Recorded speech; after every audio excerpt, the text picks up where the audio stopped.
Live from Waterford and Dungarvan, this is Waterford at 1 News. Good afternoon, I'm Sinead. Aherne. Today's top stories. Pubs will not be reopening on Monday. Business owners say the news from WIT yesterday about remote learning will hamper business locally. Waterford councillor Declan Clune has resigned as a member of Sinn Féin.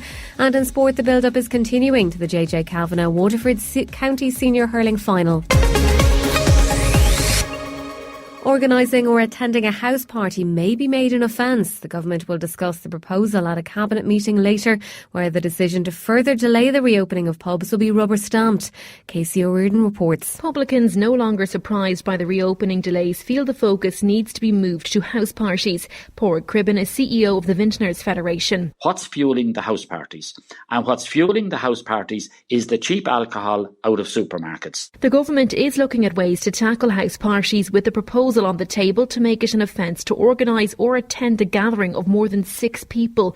But publicans are instead suggesting they be allowed to reopen, while at the same time banning the sale of alcohol from off licences and supermarkets. Kerry publican Gerard O'Regan doesn't believe social distancing will be an issue in pubs. I've been in places where food has been served in gastropubs and people have got into the norm of being seated, of having their food or whatever, and I think it would be the same thing in a pub. Cabinet will also consider giving Gardaí the power to close a pub on the spot if they're found to be in breach of COVID-19 rules. Mary Brady-Sharp is the chairperson of the Waterford City branch of the Vintners Federation of Ireland. She spoke to Damien Tiernan on Daisha today. Today is the 28th of August, and to be told that we can't open on the 31st of August today, it's a bit rich, you know.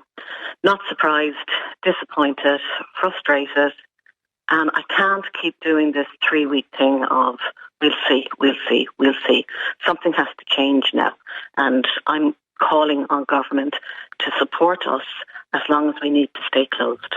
There were no new cases of COVID-19 announced for Waterford yesterday. The total number of cases in Waterford since the outbreak began in March now stands at 187. Meanwhile, there was just one confirmed case of COVID-19 at University Hospital Waterford last night. The HSE's daily operations update also shows that there were no suspected cases as of 8 o'clock. A Waterford man who's getting married in a fortnight says new guidelines for wedding receptions bring clarity. Fáilte Ireland says all guests must wear a mask unless at the dining table. No more than 50 people are allowed and guests must leave by 11:30pm.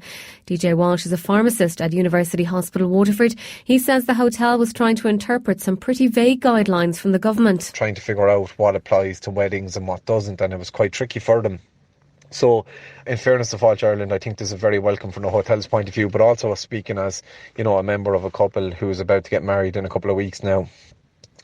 It's very, very welcome because we can turn around to our guests and tell them, you know, this is exactly how it is going to be, you know, stuff like the fact that there won't be a late bar, that, you know, there's a maximum 6 people per table. It just makes it a lot easier for us to organise.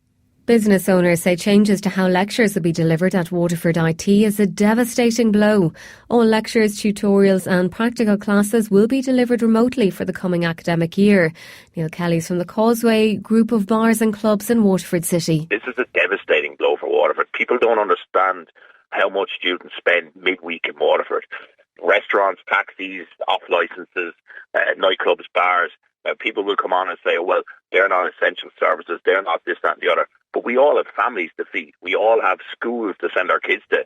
Regina Mangans, the Managing Director of Liberty Blue Estate Agents. It's fairly disappointing and a bit devastating for some people that this communication is coming in on the last hour. I think that's the real issue here.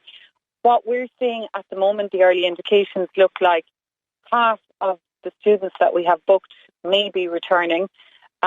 First years having to breathe basically as to what's happening. They don't know. So we do have stressed out parents and students on the phone. She says landlords will be down a couple of months' rent. I wouldn't be overly concerned for them because there's no properties in the market for rent at the moment. There are only 13 properties for non-students today as we speak in Waterford City. So I see those properties being rented to non-students. Then the issue will be that when the students do come back for on-campus learning, I can't see there being any stock for them, to be honest. That's my long-term thought.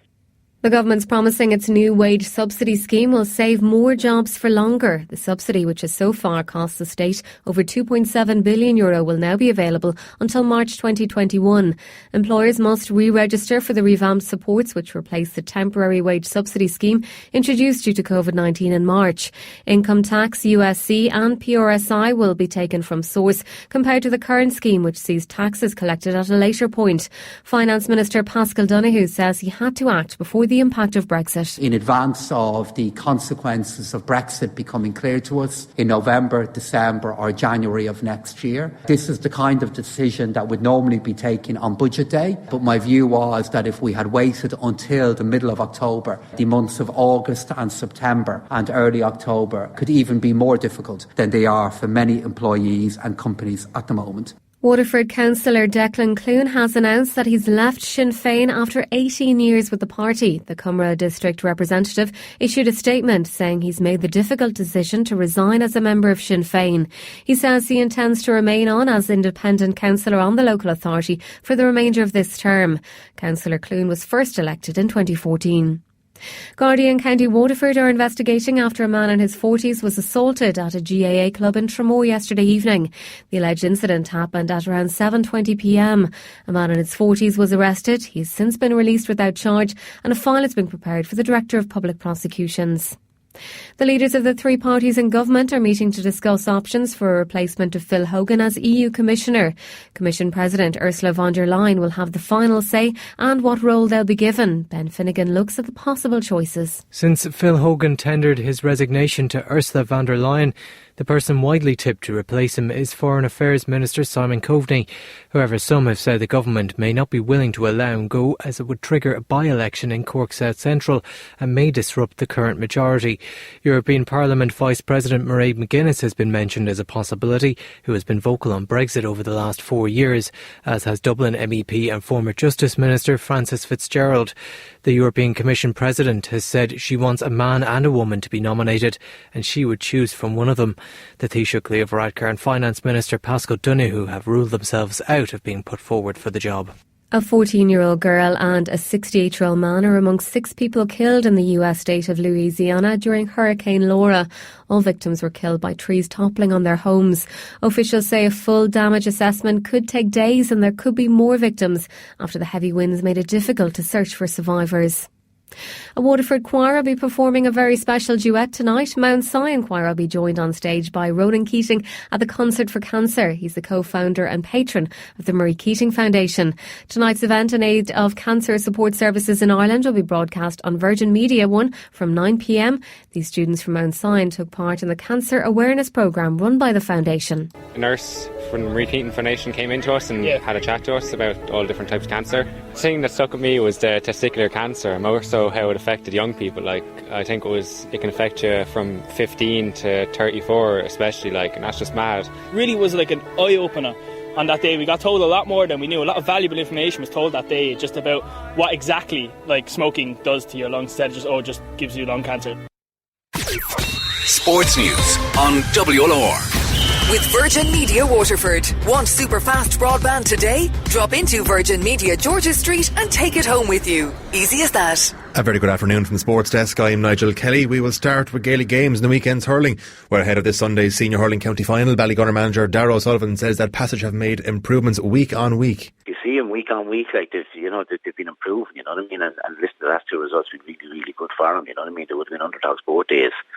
They certainly brought a real intensity to it, you know what I mean? That maybe on the other days the other teams didn't match, and hopefully that we can beat that intensity on Sunday, Elsewhere, while Passage manager Michael Walsh realises the task at hand when they line out against the reigning champions. There's no point in going into any game thinking negatively. Obviously, look, we absolutely do realise how vast underdogs we are and how much of a challenge is ahead. But look, that's what life and sport is about. You get ready for these things and you take them on and you see where they bring you. Obviously, we've lost heavily to Ballygunner in the last couple of years and only a few weeks ago as well. But this is the final. Everything is on the line, and we feel we've improved quite a bit. So we're really looking forward to the challenge. Elsewhere in Gaelic games, the first of this weekend's finals will be contested this evening when Ballyduff Upper and Clonagh get underway in Welsh Park.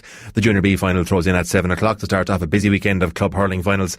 It's also a busy weekend on the juvenile GAA front, with 3 Borden Oak fixtures on the under 14 county hurling finals taking place. It's all underway this evening at the Gold Coast pitch in Ballinacorty as Bricky Rangers entertain Tramore at 7 o'clock for the Division 2 final. The Division 1 decider is underway at 10:30 tomorrow morning in Welsh Park, and it's a repeat of last year's decider as defending champions Ballygunner take on familiar rivals St Carthages. And in Division 3, the final takes centre stage on Sunday morning. It's an 11 o'clock throw-in in the Fairfield for the clash of Cushbreed and De La Salle. There's also football getting underway this evening. St Paul's have conceded their game with Rowan Moore. Ferrybank and Mount Sion will now get underway from 7:15, and Butlerstown welcome St Mullins at 6:30. In the Intermediate and Junior A Championships, the time frame will not allow for the quarter-finals, so the top 2 teams in each group will qualify for the semi-finals. All other teams will be eliminated. Moving to rugby, where Munster have announced their squad for the Pro 14 clash with Connacht this Sunday even. Waterford's Jack O'Donoghue has been named on the bench, while Johan van Gran has brought in Finian Wycherley alongside Tyke Byrne in the second row in place of the injured R.G. Snyman. Former Munster centre Sam Arnold starts for Connacht. And moving to soccer, where Republic of Ireland women's team manager Vera Pauw has named a squad of 30 for the upcoming European Championship qualifier against Germany. There are call-ups for uncapped duo Ali Murphy of London City Lionesses and Ellen Malloy of Wexford Utes. The panel will be cut to 23 ahead of the match in Essen on September 19th, and the girls in green are unbeaten in qualifying so far. Moving to golf, where Rory McIlroy goes into round 2 of the BMW Championship in a tie for 4th place. He's on level par at Olympia Fields, while Hideki Matsuyama leads on 3 under par. And in horse racing, there's an 8-race card at the Curragh, which begins at 2:05, and a 7-race card at Down Royal, with the first off there at 2:20. Sports news on WLR is thanks to Virgin Media Waterford.